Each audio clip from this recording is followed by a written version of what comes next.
You're listening to the Daily Sales Tips Podcast, and I'm your host, Scott Ingram. Today, Jeff Bajorek is back in his regular spot with today's tip. Here it is.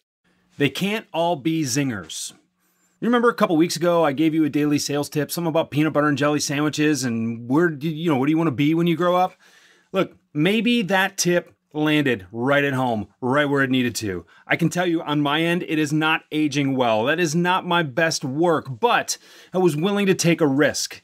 There's actually a pretty solid principle underneath that in terms of asking questions that are going to be emotionally engaging and differentiating rather than the same old that your prospects have heard from other mediocre sales reps that you do not want to appear to be like. But instead, it came off as a diatribe about the ratio between peanut butter and jelly, and I didn't even mention that I would prefer crunchy peanut butter over creamy. But none of that matters because you know what?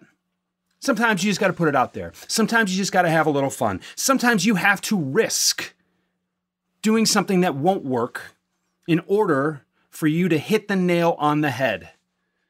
Trying to avoid failure is no way to succeed. I want you to think about that. And I also want you to think about the idea, the concept, that if you try to please everybody, you will thrill no one. Think about those two things. Think about those two concepts as you go to work today, as you go to work tomorrow, and the next day after that. Don't be afraid to get on the edge a little bit. You're going to succeed a lot more. You're going to have a lot more fun. And that's what it's really all about. For the video version, the transcript and links to the greatness that is Jeff Bajorek, just click over to dailysales.tips/187. Then come back tomorrow for another great sales tip from Jason Bay. Thanks for listening.